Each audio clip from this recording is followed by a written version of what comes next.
Well, there's been a blow up in the White House. There's people on the streets saying that there's a constitutional crisis, and I'm kind of going to get into this because there's a common thread between the two, and we have not yet understood what that is. If you want to take a look, and you want to understand what it is, just stick with me. But right now, what I'm going to do is I need a cup of coffee, and so what I'm wondering is, uh, should I drink this cup of coffee from this mug that says Life Blooms in the SON? Should I drink my cup of coffee from this one that says Look Up to the SON? Or should I drink my cup of coffee from this one that says I have peace like a river? These mugs actually are mugs that display the landscape photography that I do from time to time. And you can find them over on the Etsy store that I have.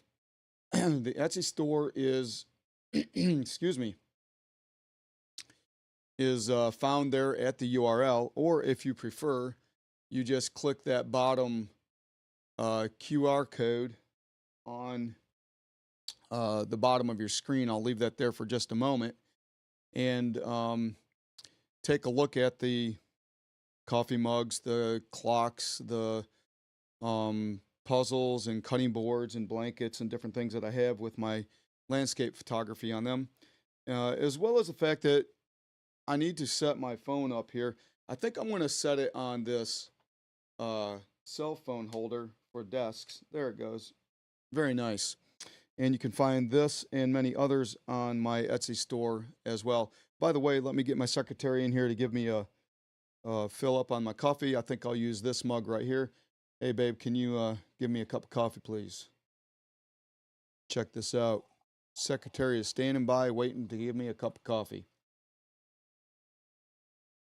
Now, if you had your mug from Timothy's Enterprises at Etsy, you could be sipping your coffee with me with your mug.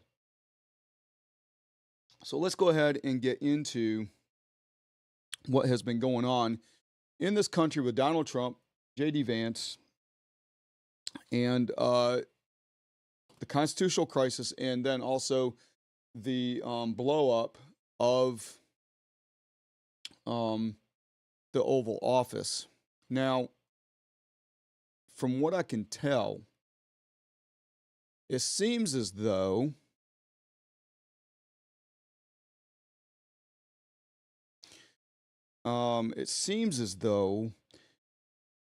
we have been getting fed as usual, snippets. And we're not really understanding the dynamics that stretch back to at least 2014. And yet I hear people saying, I'm for Ukraine. And I understand. I get it. I understand you're for Ukraine. But my question is, do you really understand what you mean and what is going on? Do you really understand the dynamics of the entire situation? Because when you say you stand for Ukraine, I think it might begin to look like it means something different than what you think it actually means and what you actually mean. And the same thing with Trump and Vance and the crew coming in and cleaning up the federal government. We have on one hand, and we're going to get into all this, and this is going to be a long video. This is going to be a long video. But what we have here is we have had decades and decades of overreach and abuse. And the American people, well, maybe 50% or more, well, however many voted for President Trump to come in because he campaigned on cleaning the mess up. And now that he's cleaning the mess up, we got people crying foul. Constitutional overreach. we're going to go over some of this stuff. We're going to take a look at it and understand this. I am not a Trump cheerleader. I'm not a Biden cheerleader. I look at the Constitution and I look at what's going on.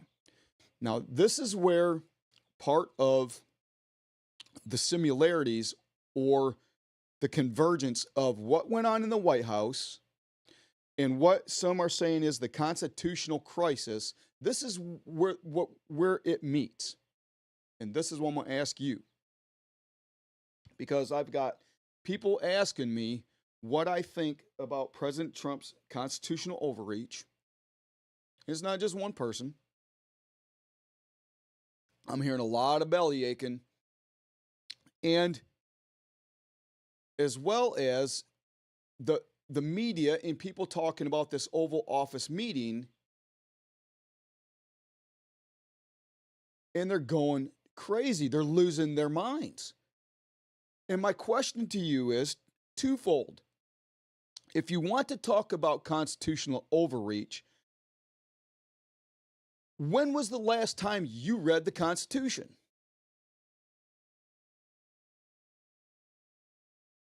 When was the last time you read the Constitution of the United States? If you want to talk about constitutional overreach of any president or any Congress or any Senate or any DOJ or any non-elected government agencies or agents, when was the last time you as an individual read the Constitution? Let me make sure I'm in focus. You see, I'm getting all kinds of this constitutional overreach chatter in the noise. And I'm going to tell you something. There are very few people in this country understand what they're talking about when they say constitutional overreach. And let me explain it this way. Number one, I know the Constitution better than most people on the street. Now, I'm not talking lawyers. I'm not talking judges. I'm not talking politicians. I'm going to mention them in a minute. I'm talking about the difference between you and me because I have read the Constitution. I've gone over it. How many revisions has there been to the Constitution since it's been written? Has it been 5? Has it been 7? Has it been 11 or 15? You tell me. Before you go on a rant about constitutional overreach, listening to the shadows, you tell me, when was the last time you read the Constitution? Before you tell me what a Christian should look like, you tell me when was the last time you read and studied the Bible.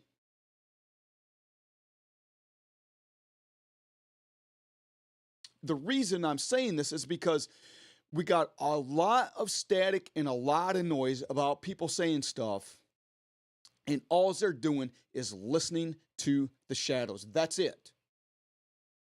And what's going on is they're being fed a line of baloney, and they're parroting the baloney and not even understanding it. Now, let me ask you this question. When you're talking about the Oval Office, in that President Bush and President or Vice President J.D. Vance ambushed Zelensky, let me ask you this. Did you watch the entirety, almost an hour of the interview, of the media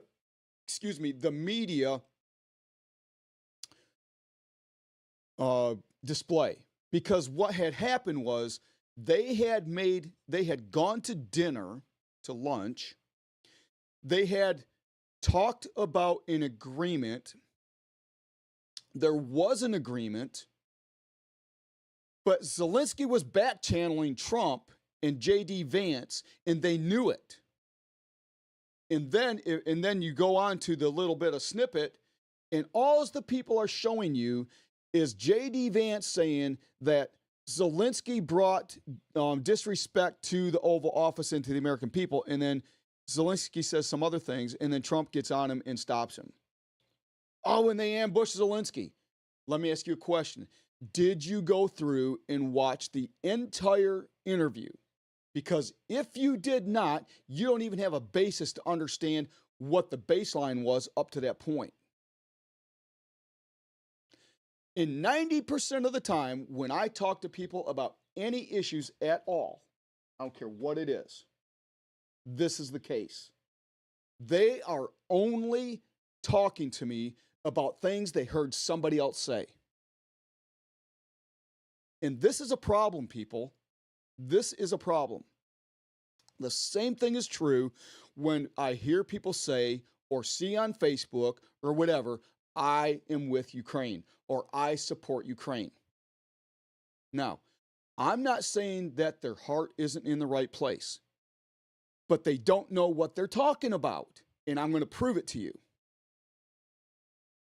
I'm going to prove to you exactly why, and I'm going to show you why all these things are connected. From being with Ukraine, because nobody wants their country invaded. I mean, I get it. If I'm sitting here and our country's invaded, yeah, I'm going to be upset. And I don't like to see anybody else's country invaded. I mean, take a look at North Korea and South Korea. And I'm going to bring them up later too, because there is a prime example of what President Trump offered Zelensky. And Zelensky threw it away. But let's get into this. So I'm not going to play any of, I don't think I'm going to play any of the interview. If you saw the interview and you saw a clip it, you saw enough to see President Vance or Vice President Vance tell Zelensky that he brought disrespect to the president and to the Oval Office and to the American people. There's a reason why he said that. He just didn't come out of that, come at that out of the blue. That's not what happened. And if you think it is, you are listening to somebody and not looking at the situation and not thinking it through. Nor did they ambush him, nor did they strong arm him. They really didn't. I don't think they did. This is my personal opinion. You can have your opinion. This is my personal opinion in looking at the whole matter. Now, we're going to go back before all of this began because those who are upset primarily with Trump are either upset with him on one of the two, or both bases. Number one, he is just plowing through to get what he wants. And number two, he is in a mode of constitutional overreach. Okay. Now, and when we say this, we're talking about I stand with Ukraine. And when we're talking about Trump and Vance in the Oval Office, that is what is, those are the two things that are behind our thinking when we are saying what we're saying, because we're listening to somebody without actually going through and looking at the whole gamut. So I am going to ask you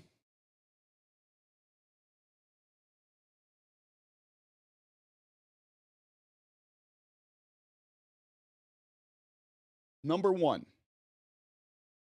if you're for Ukraine and Trump was offering a peace deal, understand this.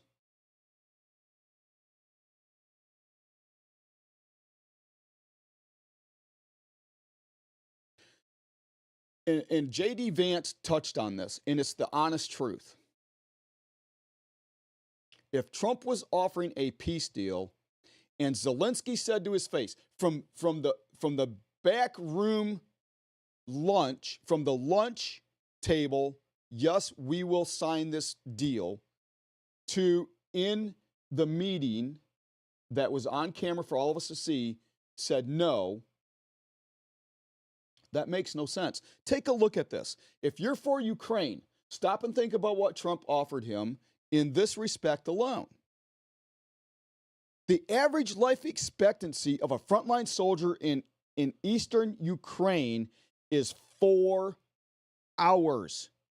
4 hours. Now, this is not a governmental statistic. This is from people on the ground. This is boots on the ground witnessing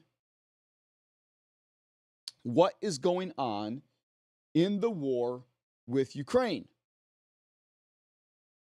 So if you want us to keep funneling $385 billion in equipment to Ukraine so that these guys can last for 4 hours, there's something wrong with your thinking.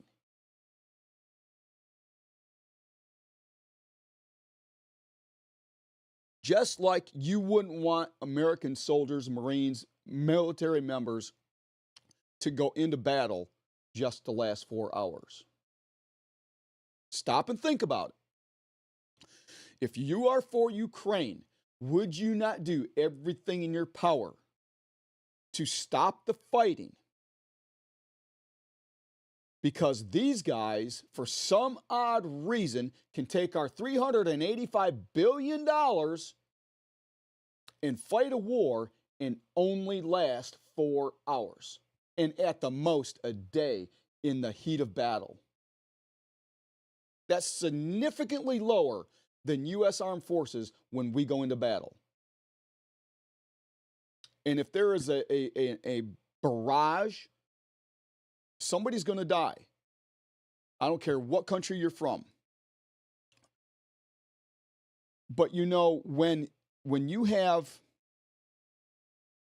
a country that insists on fighting a battle that they cannot win, or from 2014, from the invasion up until now, and then from 2022, are losing 1,000 people a week,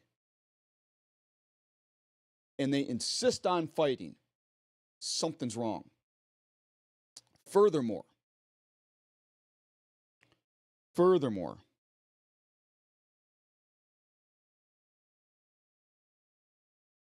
we have been funneling $385 billion since who knows when.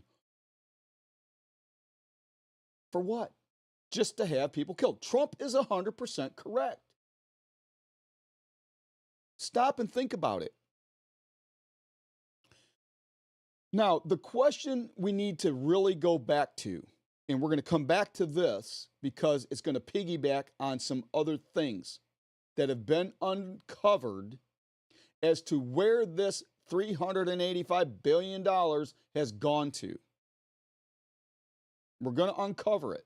Well, we're not. We're going to expose what somebody else has uncovered. We're going to go over it. And the question is, what was all of this stuff involving to begin with? What is going on here? And I want you to watch this video because most people don't understand. Stop and listen very carefully to what is being said. Because remember, we're tying in all of this foul play, this crying foul, that there's an overreach of constitutional and congressional issues. And we're tying it in with this whole issue with Ukraine. We support Ukraine, as well as the fact that supposedly Biden and Vance ambushed Zelensky in the Oval Office. But I want you to listen to the details of what is being said. If you can't listen to the details and cut through the nonsense of what's going on around us right now, then you really don't have a position to stand on. You really do not. Now take a listen to what is going on here with an interview with none other than Howie Mandel, and Kennedy. Take a listen. Tell you kind of the lead up, what happened in the lead up of the Ukraine war. The Ukraine war, we were lied to because we're told, oh yeah, this evil Putin trying to take over Europe, and this is his first step to reestablishing the Soviet Empire. And that, it's the same comic And is book. that a lie? Yeah, it's the same comic book description we were given of Saddam Hussein in Iraq, which we were just lied into a war. And yeah, it was a slam dunk that he had weapons of mass destruction. Of course he didn't, and he had nothing to do with terrorism. And he was running the most progressive nation in the Mideast. It was a secularized nation. It wasn't a theocracy. He wouldn't let people, And I will agree that maybe right, in well, hindsight that was a mistake. But all right, Putin, then let me tell you what happened. The real story behind what happened in Ukraine. And let me go back to 1992, because 1992 the walls come down, the Berlin Wall comes down, and Gorbachev does something very courageous. He goes to Tony Blair and George Bush, and he says, I'm going to allow you to do something that nobody in their right mind would do, which is I'm going to remove 450,000 Russian troops from East Germany, and I'm going to allow you to unify East Germany under NATO, which is a hostile army. But I want one commitment from you. You will never move NATO further to the east. James Baker, who was then Secretary of State, famously said. Okay, so listen very carefully, because this sets the stage for what we're going to talk about. Listen very carefully. We're talking about NATO. We're talking about the expansion of NATO and the agreement with the United States and NATO and the Soviet Union. By the way, before we get back into this, I want you to keep in mind, when we're talking about constitutional overreach, and when we are talking about who's running the show, and we're talking about traitors and enemies domestic, and I keep bringing this up, and everybody forgets it.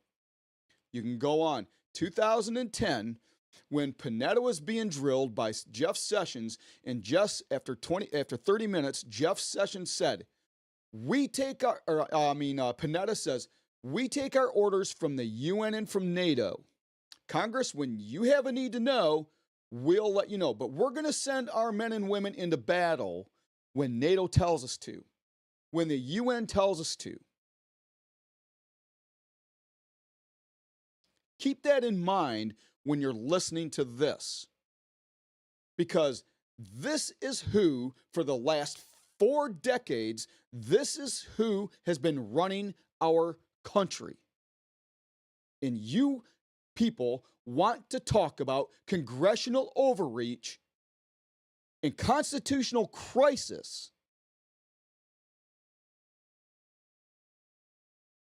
But when all this other stuff, and I'm going to get into this, because when all this other stuff's been going on, not a peep. A little bit of belly aching, a little bit of complaining. Nobody does anything. And then when somebody comes in and does what they say they're going to do, you cry like a baby. And it doesn't make any sense. But anyways, listen to this, because it's all tied together. It is all tied together. Listen up. Said to him, we will not move NATO 1 inch to the east. So then, 5 years later, 1997, Zbigniew Brzezinski, who was the first of the neocons, comes along and proposes, let's move NATO to right up to the Russian borders. We're into 15 nations, okay? And at that time, the most important diplomats in American history at that time were George Kennan, who was the architect of the containment policy during the Cold War. He said, if you do that, you're going to force, this is crazy, it's insane. Russia just lost the Cold War. We should be giving them a Marshall Plan and integrating them into the civilized society, the Western society. Don't make them an enemy. don't treat them like they're still an enemy. This is gonna force a violent military response from Russia if you do that. Bill Pierce, who was then the Secretary of Defense, threatened Clinton that he would resign if they went ahead with his plan because it was so reckless. And Bill Pierce is now the head of the CIA. Bill Perry, who was the U.S. ambassador to Russia at the time, said the same thing. Why are you doing this? This is crazy. So between now and then, we moved NATO into 14 countries. Why do we move NATO in? Because when you move them into a new country, they have to sign a contract that conforms all their weapons purchases to NATO specifications, which means you have to buy the weapons from Northrop Grumman, from these big U.S. military contractors who profit from war. So we move it there. In the meantime, we walk away unilaterally from 2 nuclear weapons treaties with Russia. Russia wants those treaties. They're intermediate range missile systems that, which destabilizes Europe when we remove our agreement not to fire missiles on Russia. Then we put Aegis missile systems, which are nuclear capable, in Romania and Poland. But the broad stroke, listen, you know the details, and these details are, and I'm not taking a side on this, but if there was any, which a lot of people aren't really advocates of, but Trump, if anything, kind of, and whether he was a puppet or not, whatever you believe, he kind of normalized the Russian relationship, kind of, right, by becoming somewhat of a friend of Putin's. So between that time and the time that Putin, there was no NATO movement between the time after the Trump administration. Yeah, well, what we did is then we overthrew the government of Ukraine. Boom. There we go. So we've got a whole bunch of things in play here. We've got NATO and the U.S., who once again dissolves and goes against 2 treaties.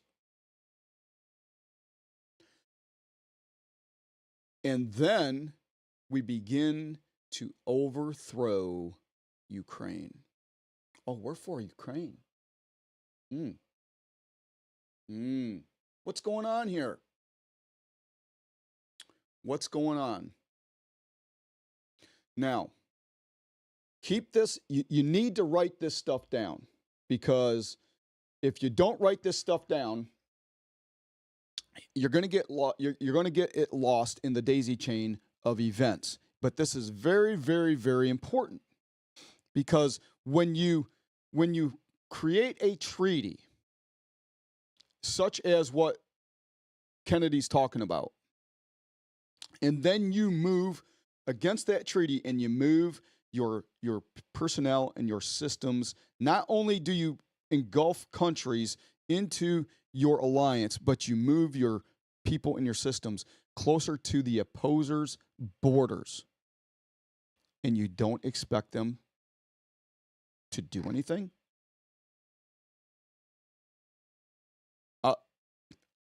Is it just me, or, I mean, if China and Russia were to camp on our northern and southern borders, what do you think Oh, yeah. For the past 4 decades, we've allowed it to happen. Talk about a constitutional crisis. I'm sorry. Just another side note. That's been in the media. Don't take my word for it. Probably can't find it now, but, really, people, do your research. Anyways, let's get back to this, because this is very important. So he came into Ukraine before. We overthrew the government in 2014. USAID, which has spent $5 billion USAID. front for the CIA. Front for the CIA. Which everybody acknowledges went in there and started a revolution called the Maidan Rebellion, where there was these protests that ended with the overthrow of the elected government of Ukraine that wanted to keep Ukraine neutral. Yanukovych wanted to keep NATO neutral. we wanted a pro-U.S. government, so we went in there in 2014, overthrew their government, and placed a government. And by the way, a month before the overthrow, we now have tapes that you can go on the internet and listen to. Victoria Nuland, who's the head of the neocons now, the deputy director of the State Department, choosing the new Ukrainian cabinet that will be put in place after the coup that was still a month away. So we, as the USAID,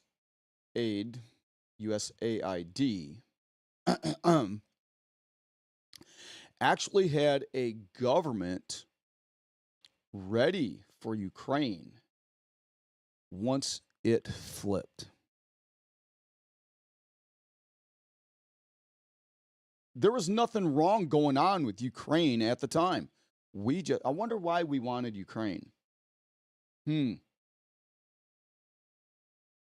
That's a question that probably should be asked. Let's continue.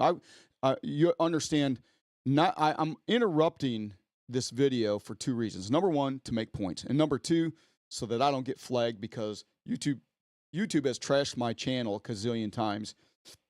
And at some point, I've got to be able to get it built up. Anyways, let's continue on. So she knew the coup was coming a month in advance. But who is she to us? She's us. She's the head of the State Department. She's now, number 3 in the State Department. But she's been in the State Department. She's one of the, she runs the neocon program, which is, continual wars.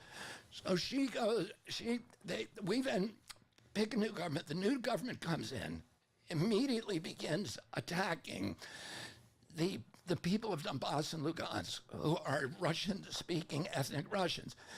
They ban the Russian language. Okay. Next point. Listen very carefully. Why did Russia come into Ukraine? Again, I understand you're for Ukraine. Russia bad. Russia came in. Listen to why Russia came into Ukraine. We flipped the government. That government, oh, wait a minute. Zelensky's running that government. Oh, are you connecting the dots? 1 + 1 = 2. Oh, we flipped the government. We put Zelensky into place.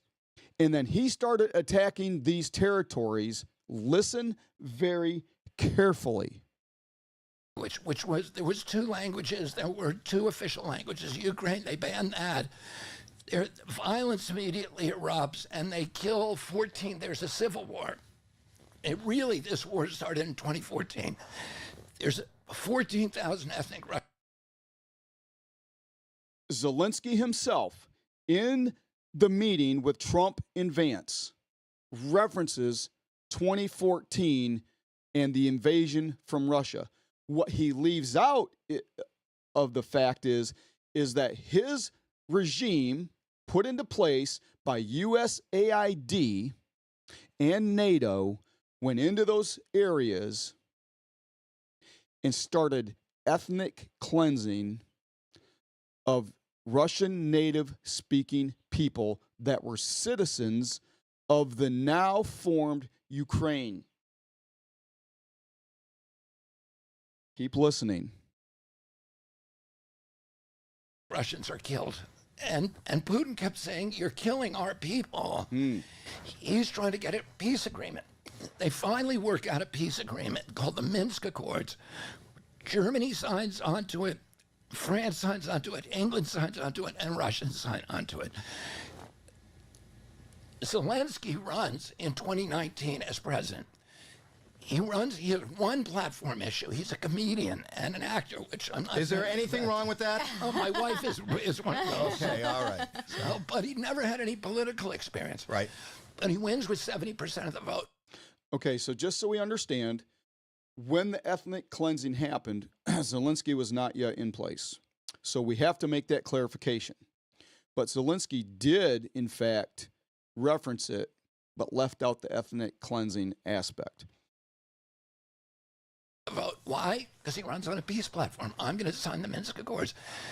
As soon as he gets in there, Victoria Nuland and the ultra nationalists, which is a nice way of describing the people who run that government now, tell him that he can't do it. He can't sign it. So he pivots, and then Putin then says, okay, Putin is now faced with this problem. The United States government is now running the government of Ukraine, and he is frightened to death that the U.S. Navy is going to go into Vladivostok, which is the southern port. It's been the Russian port. It's the only warm water port Russia has for 347 years. So he then goes right into Ukraine into Crimea, and takes Crimea without firing a shot. Doesn't kill a single person because the people of Crimea are ethnic Russian and want him back, want him in there. Donbass and Lugansk then votes 90 to 10 to join Russia.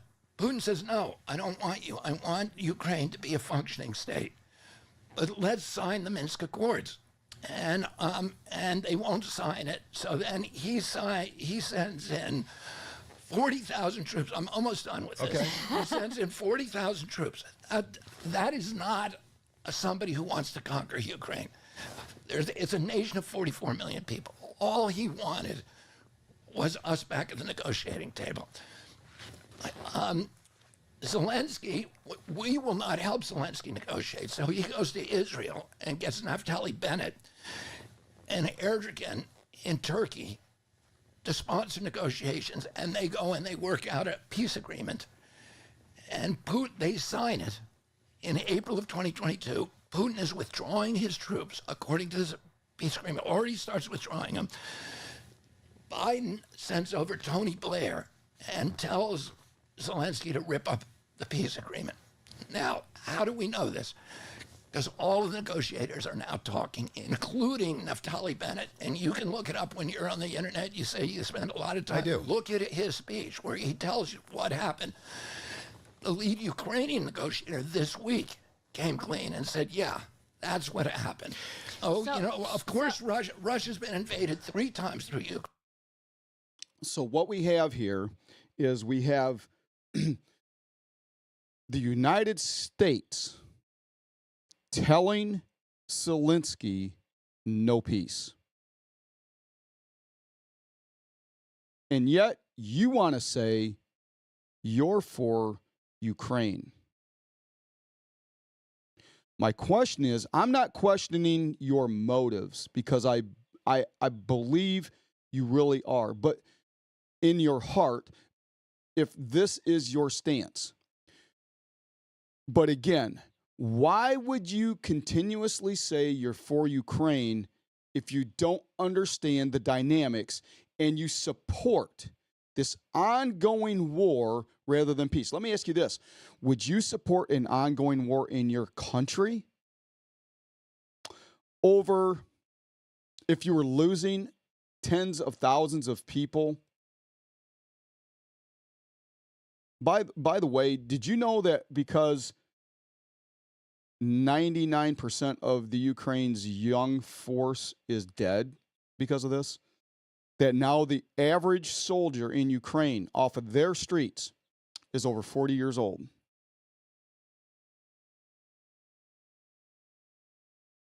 That's when we retire the average soldier, the average military person in America. After 40, they become politicians.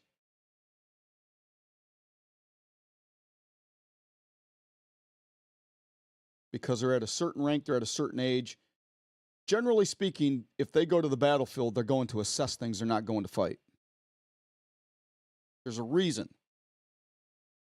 Ukraine is sending people over 40, not pulling them out, because they've exhausted their souls.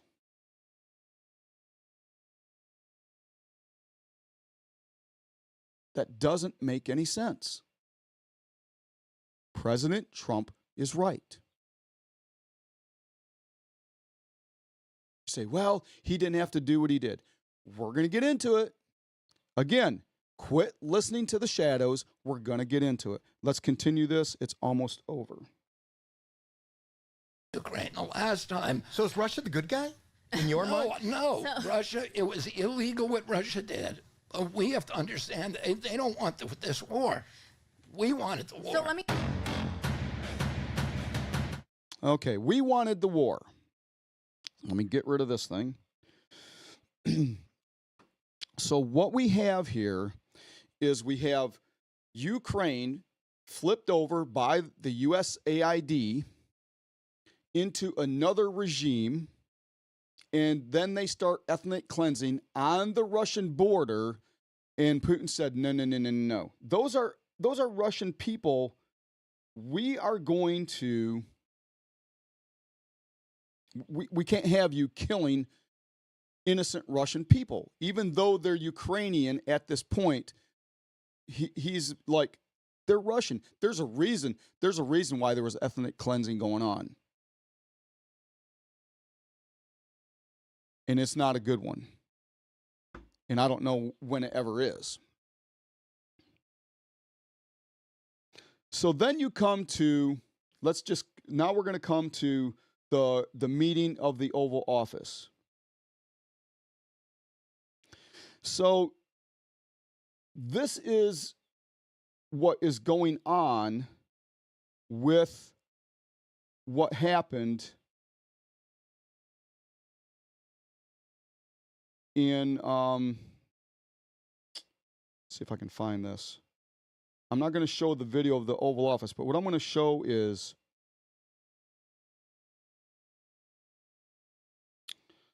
this thing is really irritating me.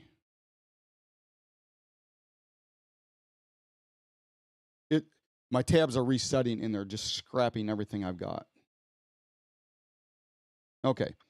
So what we have is we have Zelensky making two separate agreements basically at the same time. And Trump finds out about that. Here we see Zelensky meeting with Schumer. Absolutely insane. You see, we now have proof that various top Democrats, including Chuck Schumer, had a private meeting with Zelensky just hours before he sat down with President Trump. And the goal of that meeting? To sabotage Trump's plan for peace negotiations between Ukraine and Russia. And yes, you heard that right. The very same Democrats that pretend to care about democracy just worked to subvert our democratically elected president in order to keep a foreign war going. But hey, don't take my word for it. Take a listen to this. The peace deal that blew up in the Oval Office Friday would have been the starting point for negotiations to end the Ukraine war. It would have put America at the center of Ukraine's future development, and it would have brought back some of the money we invested over there. It's also worth mentioning that it would have stopped the killing. So how come it fell apart in that Oval Office blow-up? Well, perhaps it's got something to do with the meeting that Zelensky had with top Democrats hours before he arrived at the White House. Notice the plural, Senator Democrats. Chris Murphy posted this on X on Friday morning. Quote, just finished a meeting with President Zelensky here in Washington. He confirmed that the Ukrainian people will not support a fake peace agreement where Putin gets everything he wants, and there are no security arrangements for Ukraine, end quote. In other words, just before Zelensky was due to sign the deal, he was telling the Democrats he didn't like it, and they supported his opposition. They encouraged him not to sign. Then Zelensky went into the Oval Office, rolled his eyes, talked over the president, argued with him, and killed the whole thing. No doubt. Okay, so there's also the Senator Chris, what's his face from Connecticut, tweeted a table full of usurpers and talk about congressional overreach in Congress and constitutional crisis. Listen, why are you listening to people who's claiming that when they're the ones perpetrating it?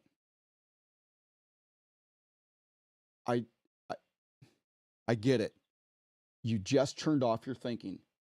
But in order to talk, you got to turn your thinking on, go back to the basis, and figure out what's going on before you do this and start parroting stuff that isn't really true.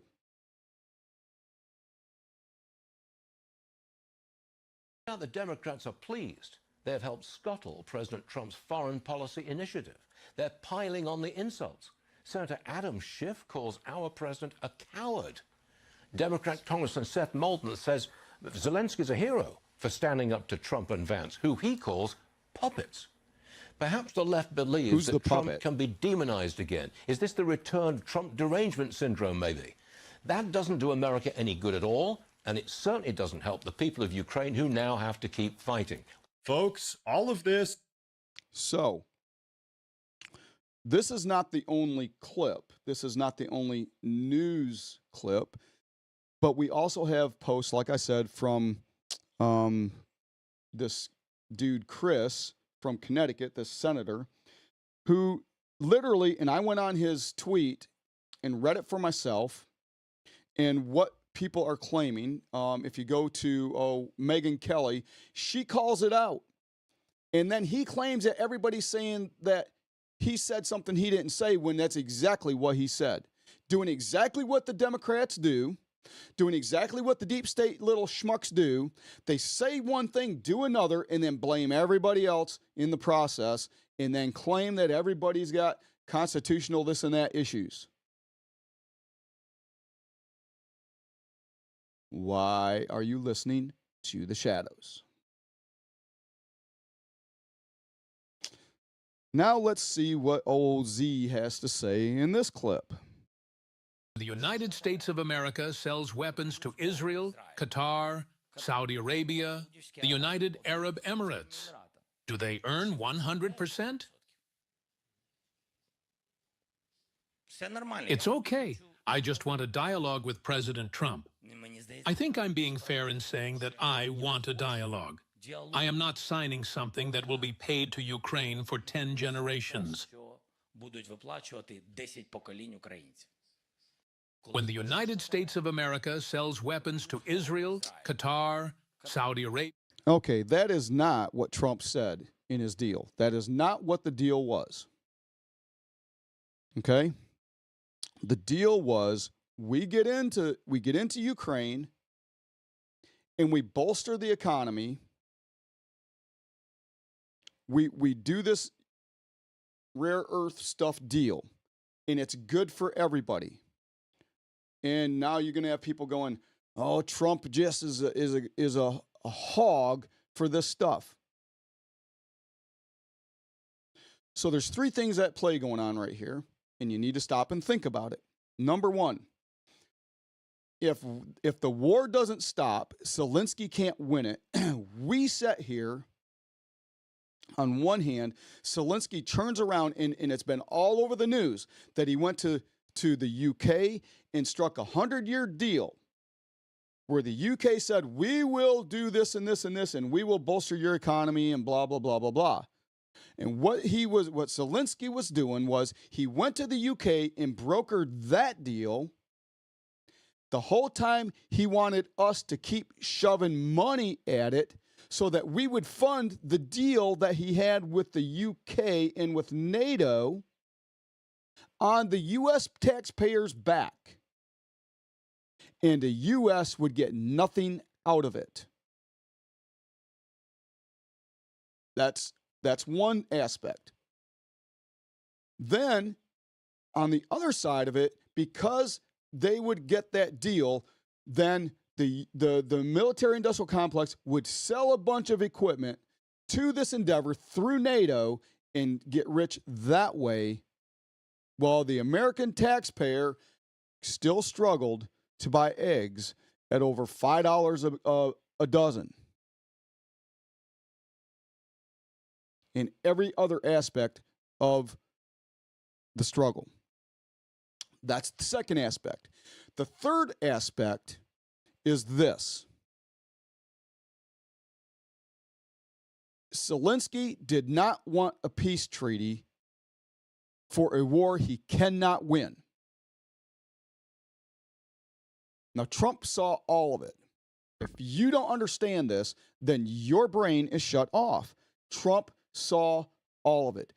Now, what happens if Zelensky loses this war? And he will, because he don't have nobody to fight with anymore.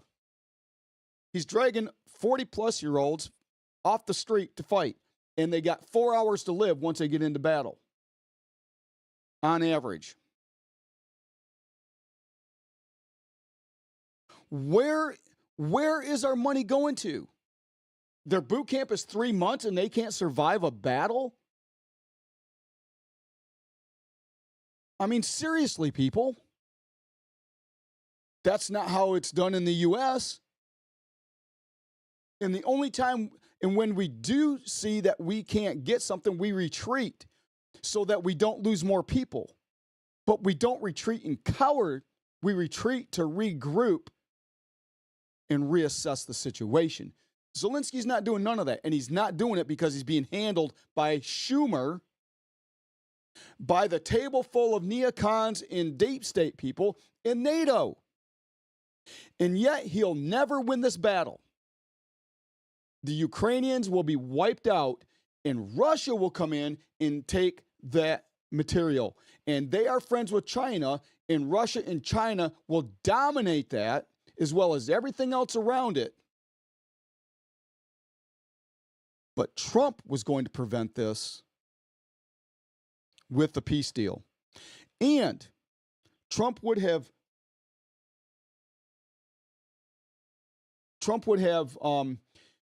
actually rebuilt, out of the whole entire deal, the Ukraine would have been completely rebuilt. How do you know this? Take a look at Korea. Take a look at Korea. Just in the last, 2025, go from 1986 and before, 1985. Well, in all actuality, we have been doing business with South Korea since the Korean War. But yet, we have been doing business in an ongoing basis since then. And from 1986, 1985, from when I was over there until now, Korea is a whole different country. In the fact they are modern, they are well-to-do, and those people can function.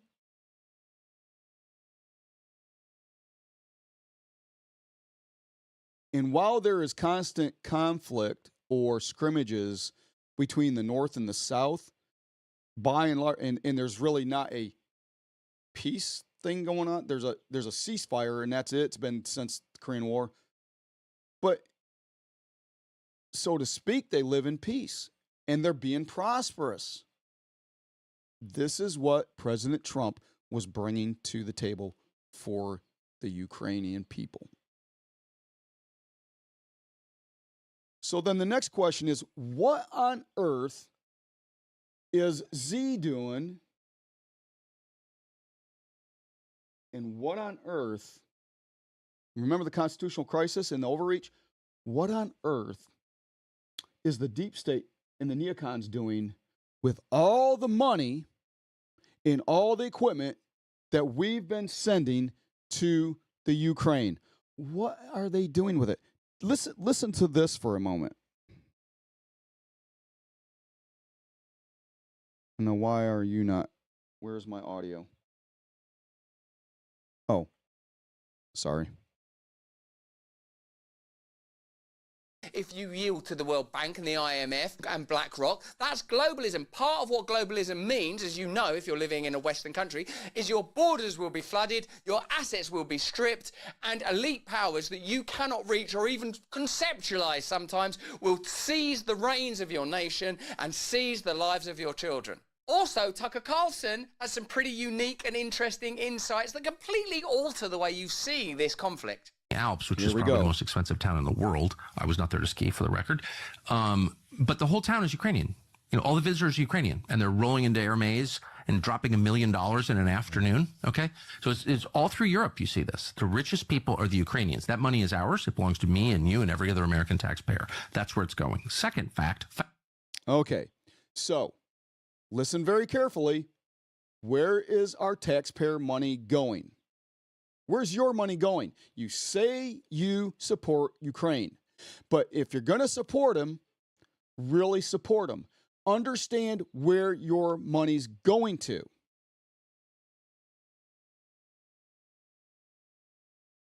Fact, not guess. Fact is Ukrainian military is selling a huge percentage, up to half of the arms that we send them. Half. And I'm not guessing on this. I know that for a fact, okay? Not speculation. And they're selling it, and a lot of it's winding up with the drug cartels on our border. So this is Folks, now not only are we talking constitutional overreach, or maybe it's not. Maybe there's some complicity going on here. Maybe there's enemies domestic going on here. Maybe we've got some traitors up in D.C., and yet you guys keep wanting to cry about Trump taking care of business with constitutional overreach and getting the traitors out, getting the domestic enemies out. Again, who are you listening to? And now the question is, are you really for Ukraine? And are you really for the United States of America? Those are two questions that you have to ask yourself internally and answer, because that's about where it's coming down to. And this is the other aspect of the similarities between and the tie-in between these issues that I'm covering today. Where is your allegiances really?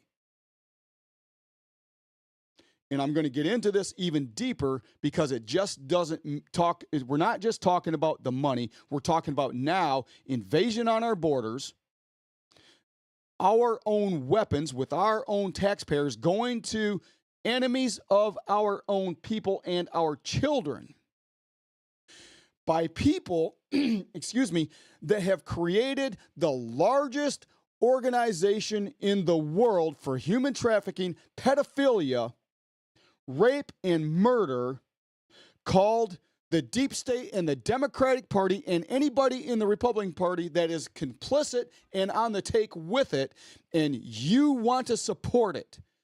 The whole time you're holding your children and your grandchildren in your arms and calling them precious. Folks, that is double-minded and double talk. It is contradictory and it is hypocrisy. And I see it on my Facebook feed by people that I know personally.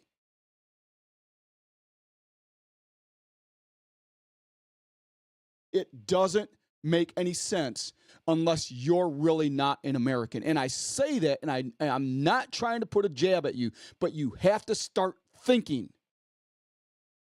You can't support this stuff and say you're for Ukraine. You can't support this stuff and say you're for America when the deep state is locking up law enforcement people that is exposing this stuff.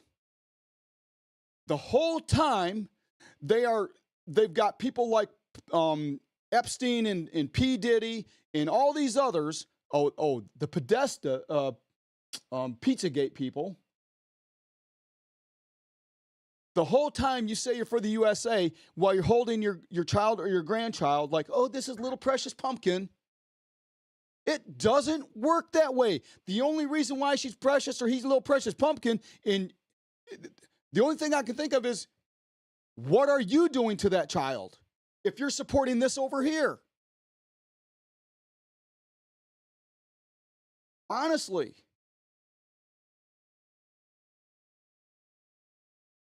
Seriously. Because that's where the rubber meets the road. People asked for a change.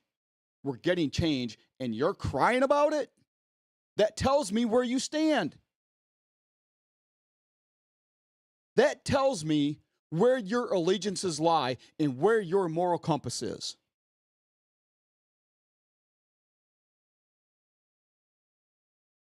People I know. Come on, people.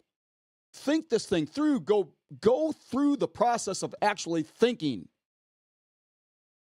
Engage the mind for a little bit. It'll do you some good.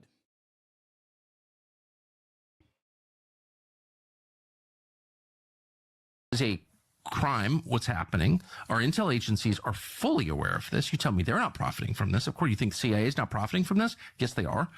I can't prove that, but I believe that. What they don't know this, I know this, but they don't know this. They know this.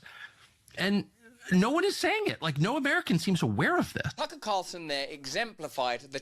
Of course they are profiting from it. The USAID, or whatever you call it, created the flip in Ukraine.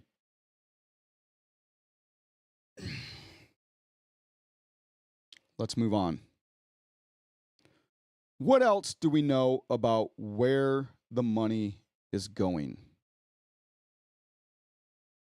But you will feel it in the... All right, where are you?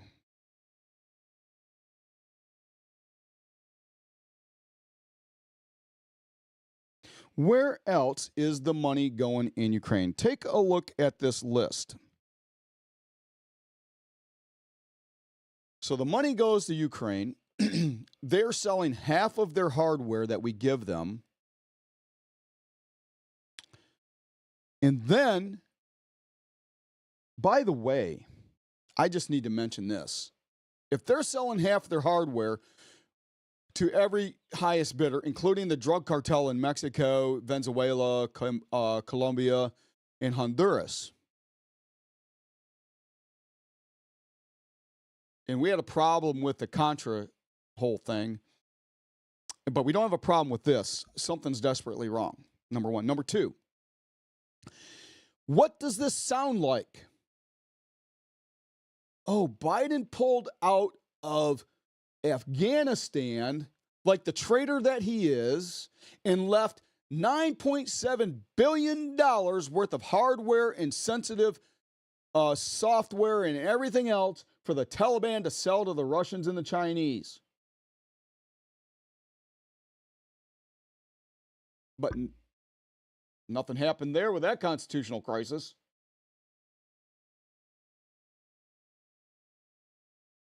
What does this sound like?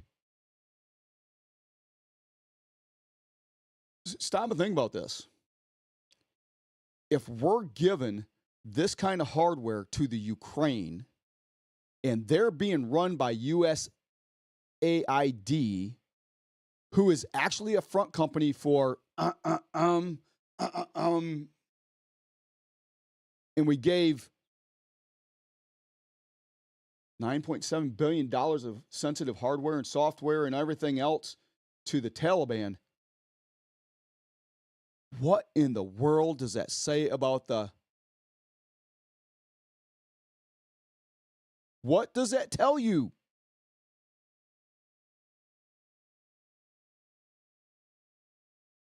Where are the traitors? You tell me, where are the traitors and where is the constitutional crisis? When all of Congress and nobody said nothing and Biden and all those people are all in on it. Tell me where the constitutional crisis is. Take a look at this list. Where's the money going? Not only now we know where the equipment is going in Ukraine, and we know that the average lifespan or the age of soldiers now, because all the young people are dead, is over 40, and their life expectancy is 4 hours in battle. Now, where's the money going to? If it's not going to create factories for them to build machines and equipment, and they're not being trained properly so they can at least last 2 days, now where's the money going? Oh, wait. Let's go through this list. Ukraine officials released the kickback numbers they gave U.S. politicians. Joe Biden, $92 million. Mitch McConnell, 89 million. Nancy Pelosi, 86 million. Chuck Schumer, 66 million. Lindsey Graham, 82 million. You see, this is not just the Democrats, people. That's why I said Republicans also who are on the take. Mitt Romney, 71 million. John Cornyn, 41 million. Adam Schiff, 62 million. Dan Crenshaw, oh, wait a minute. Oh, Danny Boy, $20 million. Ex-Navy SEAL. Traitor. On the take. Elizabeth Cheney, 77 million, and Kevin McCarthy, 42 million. Let me throw that on screen one more time so you can read it. This is where your money's going. And then you want to tell me you're against Trump because you're for Ukraine. You don't make no sense. You just simply do not make sense.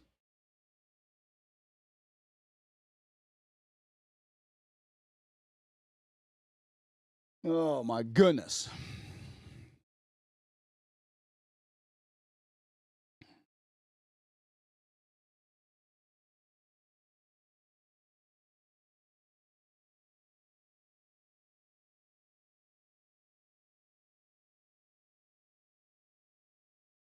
Let's see here. Let's see what Tucker has to say about things on this clip.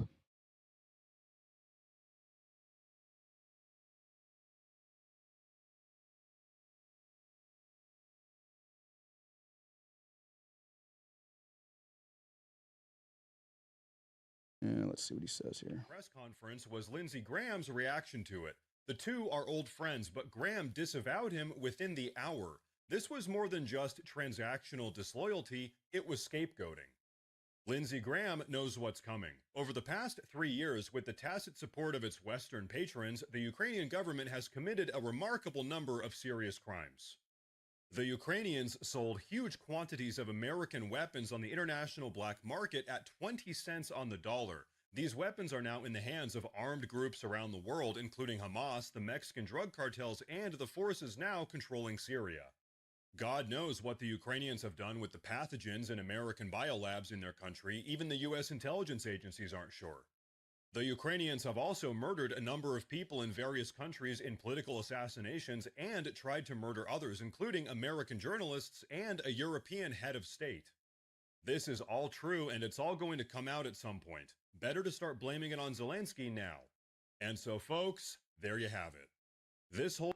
So, Lindsey Graham is a traitor as well. I've been saying that for a long time. And all he's doing is jumping ship because he sees that Trump is right. Trump is on the trail like a hound dog. Trump is like a hound dog. And I'm not being a Trump cheerleader. I'm showing you what the issues really are. Trump sees this. Trump understands it. And when Trump was given Zelensky this deal,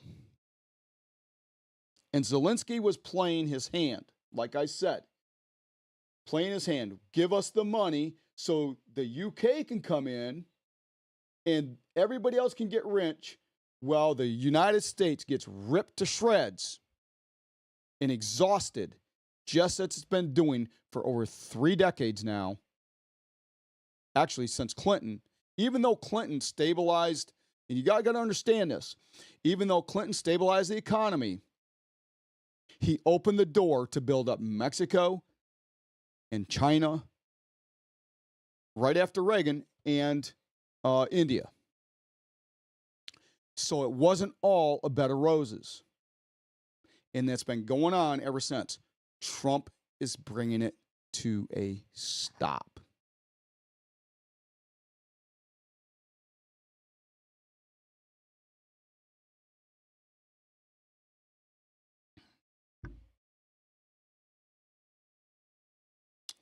Now, when Zelensky went into the Oval Office, he was playing He come out of those meetings with the neocons, the deep state, and Democrats, and he was playing Trump's hand. And Trump saw that. He knew it. He had people telling him what was going on. And he let Zelensky run roughshod over him for 10 minutes at a time. And then Zelensky wanted to tell him what was going on, and then Trump had enough. And yet people want to say Trump ambushed him. Hogwash. Bunch of nonsense. Look at the whole thing. It's almost an hour long, but you got to look at the whole thing. I spent till over 1 p.m. last night going through this stuff. That's why I've not been on here just running my mouth, because you don't know what's going on unless you go back and take a look at from way back when. You can't just take one event and just go, you've got to tie it all together. Now, when it comes to, let's make this transition. When it comes to Trump firing federal workers. You know, when Clinton went into office, he did the same exact thing. He was very, very smooth. And both him and Al Gore talked smooth, talked as smooth as silk, and did the same thing. They created this thing, and they fired over 100,000 federal workers. And everybody thought, well, this is great. It's the best thing since sliced bread. Not a word spoken. Well, he's got congressional support. President Trump campaigned and promised this was coming, and the American people spoke. Oh, by the way, let me go back. You know, for real quick, we've given over the course of time $385 billion through Biden and his ilk, and we pay 70% of NATO just so Zelensky could have pulled that nonsense. I just want to throw that out there. Just so we could. Trump said no. Okay, back to the other thing. I had this sticky note, and I forgot to go with it. Okay, so back to President Trump firing people. He said he was going to do it. He's doing it, and now we're hearing a bunch of whining. Oh, congressional overreach. Then where is Congress? Congress can say no. The only ones crying are the ones that are losing their pockets. That tells me it's not congressional overreach. Congress is for it. And I'll tell you why. I'm going to tell you why. Because they see that the American people have spoken. And if you go back to Zelensky's word, which he spun off of J.D. Vance, talking about, and Trump talking about this beautiful ocean between us. He made the spin, but then he said, we're going to feel it. In other words, if you don't give me the money, you will be invaded. And you will be overrun. And you will feel the same pain we feel. Well, no, we won't. And here's why. Under Biden, we probably would have. Under his ilk, a lot of us veterans could see it coming, and a lot of people could see it coming. Yeah, it's just a matter of time before we collapse and we're invaded by tanks and bullets. But here's the thing. Congress knows when Trump said, don't tell us what we're going to feel.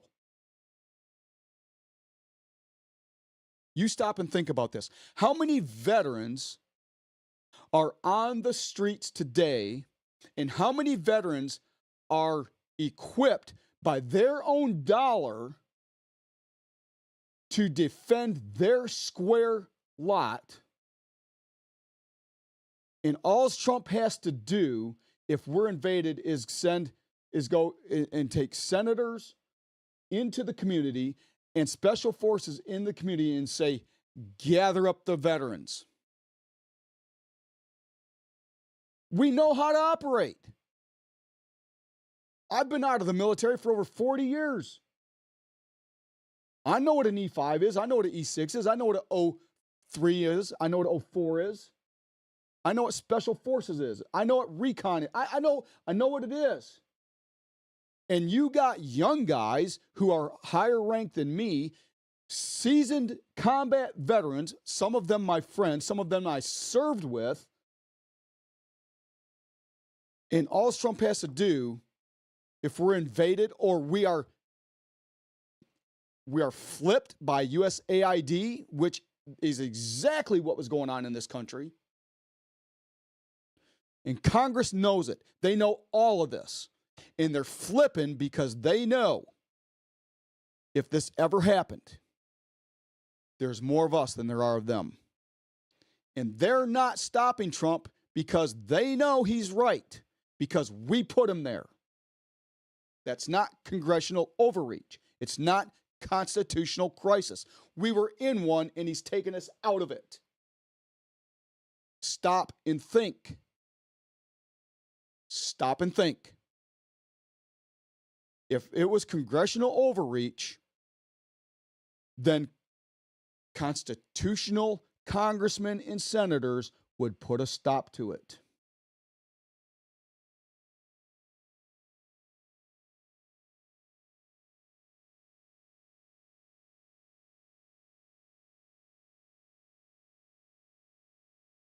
Right? 1 + 1 = 2.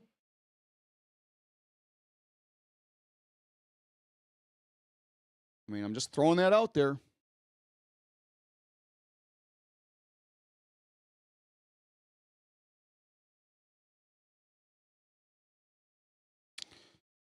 Oh, I'm not even going to play this clip of Clinton telling us how many hundreds of thousands of people that he axed. I'm not going to do it.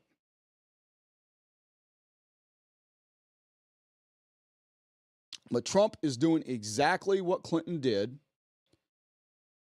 and Clinton good and Trump bad. Now, where is this stuff coming from? Like I said, people, quit listening to the shadows. Just stop. Do your own research. Think. I'm going through this to see if there's anything else I want to talk about. Yes. So going back to the Oval Office, this is a little bit of a loop-de-loo. J.D. Vance gets on public television and tells you why he said and did what he said and he did. Let's take a listen to that for a moment. Door open. President Trump said Friday he can... Funny. Mr. Vice President, thank you for being with us. Good to see you, man. Appreciate it. Great to be here. Let's go back to the Oval Office Friday. Yep. From your perspective. Yeah, great TV. As the president said. Yeah, well, you know, it's funny. So we have a 45-minute press conference, and the president normally does this. I mean, I've seen this now 3 or 4 times with foreign leaders where he likes to bring the media in, likes to have a conversation, but answer questions with the press. As you know, he's very open with reporters. And what I noticed is that for the first 25, 30 or so minutes, he tried to sort of bend over backwards to be gracious and kind to Zelensky. Even when Zelensky was kind of needling him, even when Zelensky was saying things that I thought were untrue, the president just tried to be diplomatic, right? I think that's his natural instinct in that situation. And then when it really went off the rails, of course, is when I asked, or you had a Polish journalist who asked a question, the president answered it, and then I answered it, and then something about my answer just really set Zelensky off. So then he came at me. So you're blaming yourself. Oh, wait a minute. Wait a minute. The shadows will tell you that Zelensky was ambushed by Trump and manhandled by Trump and Vance. Do you think Vance is stupid? Listen to what he's saying. He sat there and he listened and he listened and he listened and he listened. And he listened some more. He paid attention. He thought through what was going on. Unlike a whole bunch of Americans who are crying, who say they're for Ukraine when they want to throw money at them while rich Ukrainians are going on vacation and the likes of Americans are getting Biden, $94, $96 billion back from all this nonsense?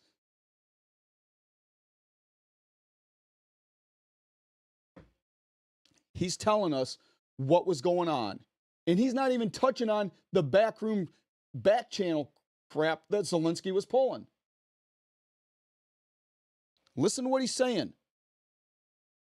They were patient, they were patient, they were patient, they were patient. This is almost like bully mode. You know when you're on the playground and the bully just keeps prodding and...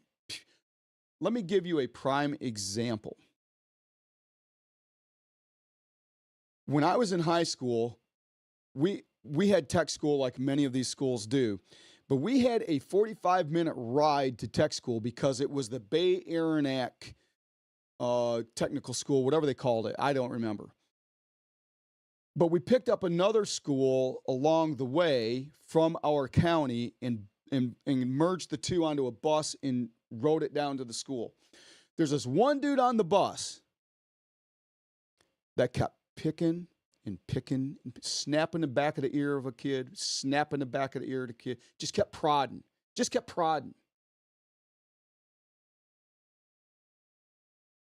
And the kid said, stop, don't do that. Kept doing it. I had enough.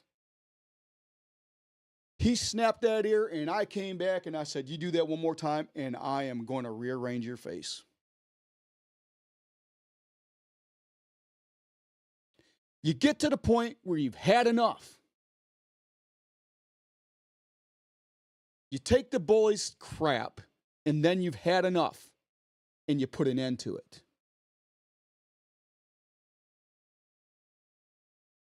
That was the last time that kid snapped anybody's ears, because I was just about to throttle him. And I was just a scrawny dude. I was going to give him everything I had, and I was going to take his nose and drive it right into his head. Now listen to what Vance is saying.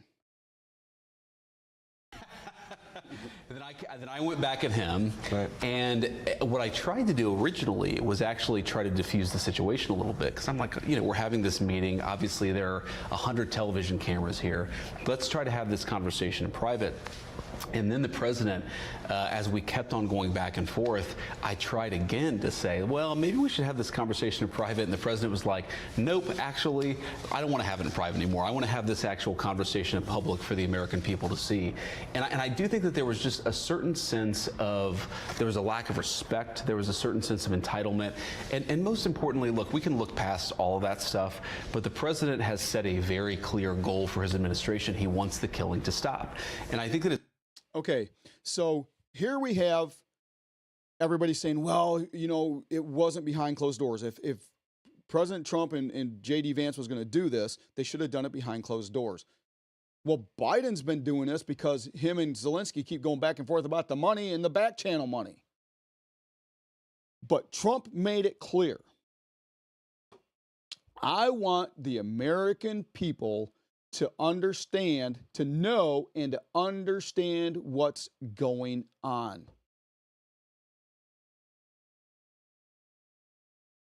We've been talking about transparency since Obama's been in, and we haven't had it. And now you have transparency, and now you want to cry about it. Come on, people. You can't have things both ways. You just can't. And Trump wants you to know and to understand what is going on. What did I ask you to do at the beginning of this video and throughout this video?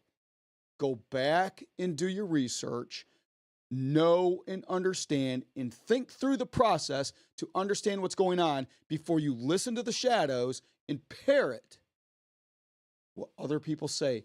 And yet that's exactly what's going on. People are parroting. Do you want clarity? Do you want transparency or not? It's a simple question. You can't have it both ways. I think that it's very important that President Zelensky and, of course, President Putin, too, they've both got to come to the negotiating table, and that's ultimately where things broke apart. I really don't care what President Zelensky says about me or anybody else, but he showed a clear unwillingness to engage in the peace process that President Trump has said is the policy of the American people and of their president. That's the real breakdown, is I think Zelensky wasn't yet there, and I think, frankly, now still isn't there, but I think he'll get there eventually. He has to. My understanding is he tried to get back in, or tried to stay a number of times, and then made numerous calls to come back. Is that true? I don't know about numerous calls, but they certainly made at least one request to come back in and continue the conversation. The president was like, look, first of all, they were disrespectful, and second of all, what are we even going to talk about? They've shown a clear unwillingness to discuss the peaceful settlement that President Trump is trying to bring to this situation. I think a lot of Americans are sort of, you know, it's useful to step back and ask ourselves, what is the actual plan here? You can't just fund the war forever. Exactly. The American people won't stand for it. And by the way, Sean, if you look at European opinion polls, the Europeans aren't going to stand forever for it either. We need to bring this thing to a peaceful settlement. The president was trying to do that. He'll continue to try to do that, but you've got to have two to tango. You've got to have a negotiating partner in the Ukrainians who recognize that, you know, of course they have their views, and of course they're not always going to agree with us, but they've got to participate in the conversation. They weren't willing to do that on Friday, so the president said send him home. He said today that the war he expects will go on a very long time. I don't know where he's going to get the money to fund that war. I have my doubts that Europe will fund the war to the level that Biden and Harris were funding it. And then the issue now has come up whether or not this administration will continue to offer money and arms for this war to continue. Because without America, I would argue the president was right in saying they have no cards. Yeah. Well, Sean, I think our European friends, frankly, are being really they're doing a disservice to the Ukrainians because their own populations are saying, we're not going to fund this war indefinitely. The American people are saying, we don't want to fund the war indefinitely. So the only thing that is in the best interest of America, of Russia, of Ukraine, and of Europe is to bring this thing to a close. What happened, Sean, is you have Zelensky. He goes to Europe, and a lot of our European friends puff him up. They say, you know, you're a freedom fighter. You need to keep fighting forever. Well, fighting forever with what? With whose money, with whose ammunition, and with whose lives? The president is actually taking a much more realistic perspective and saying this can't go on forever. We can't fund this thing forever. The Ukrainians can't fight forever. So let's bring this thing to a peaceful settlement. When I interviewed Zelensky, he wouldn't give me direct answers. I asked him about the mineral deal to pay the U.S. back. To me, there's three phases in this. And my understanding was Friday was supposed to be relatively ceremonial. It was. And then that it was supposed to be we signed the mineral deal. That's part one. Part two would be a ceasefire. Part three would be the hardest part, the negotiated settlement with Putin, who, correct me if I'm wrong, said he's willing to talk peace with Trump. Yeah, he said he's willing to talk peace, and of course we trust but verify. We want to have the conversation. We don't assume that everything that anybody tells us is true. That's why we want to engage in this conversation. But you're exactly right, Sean. When the Ukrainians came to Washington on Friday, it was supposed to be ceremonial. You know, there had been some public back and forth, some disagreements, some words spoken in public, and the president was like, let's have this moment. We give some credit to the brave Ukrainian fighters, and of course it's a very brave army that they have there in Ukraine. Let's sign this minerals deal, which importantly does two things. It allows the American people to get some of their money back, but it also shows the Ukrainian people that America has a long-term investment in their sovereignty. You do those things, we'll sign this thing, we'll have a rah-rah moment, and then we'll get to the tough talk of negotiating peace. We couldn't even get the Ukrainians to a point where they could talk about the peaceful settlement. And look, in some ways, Sean, I get it. I get the frustration. I get the rage. It's their country. Of course, it's not our country.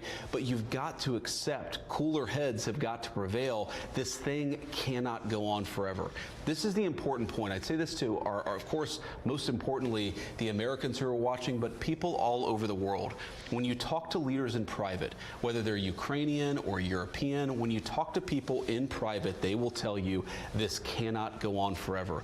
There aren't enough Ukrainian lives, there isn't enough American money, and there isn't enough ammunition to fund this thing indefinitely. The only realistic pathway to bringing this thing to a settlement is President Trump's pathway. We encourage both President Zelensky and President Putin to follow that path? Well, I mean, hundreds of billions of dollars have been spent, and this came up in the discussion Friday. The Biden administration called Putin every name in the book, and they've been trying to get the president. And he still invaded anyway. Okay, he still invaded anyway. Well, remember, it depends if it's a minor incursion. Let's go back to that moment, which I thought as troops were amassing on the border. But I go back and I think about this.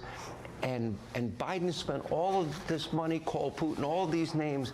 The media and the Democrats, they want Donald Trump to call him names. And the president addressed that. Thing. And then he's supposed to call him and say, Vladimir, you ready to talk a peace now? Yeah. That's not going to work. No, it's diplomacy 101, right? Is you have to have a reasonable relationship with somebody to be able to even start the conversation. We have to remember, Sean, Ukraine, half of the country, a third of the country is totally destroyed. The economy is depressed. You've got hundreds of thousands of dead Ukrainians.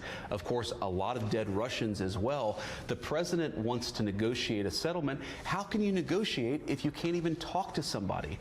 And that's what he said. He's not saying, like, nobody's suggesting, as Secretary Rubio said, no one is suggesting that we give the Nobel Peace Prize to Vladimir Putin.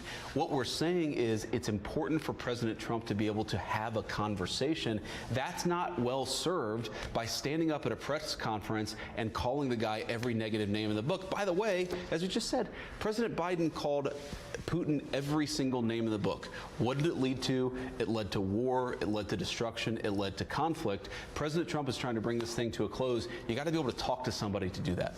Is the door open? President Trump said Friday he can come back if he wants peace. Is that door still open today? What President Trump has said clearly and consistently is, of course, the door is open so long as Zelensky is willing to seriously talk peace. You can't come into the Oval Office or anywhere else and refuse to even discuss the details of a peace deal. Look, this is not going to make anybody happy. The Russians are going to have to give up stuff. The Ukrainians are going to have to give up stuff. You can't come to the Oval Office and say, give us security guarantees. We won't even engage with you about what we're willing to give up. That's been the Ukrainian posture. When that changes, as President Trump said, when they're willing to talk peace, I think President Trump will be the first person to pick up the phone. Well, I got to imagine that they're probably rethinking it. What did you make of European leaders, quote, their voices of solidarity this weekend?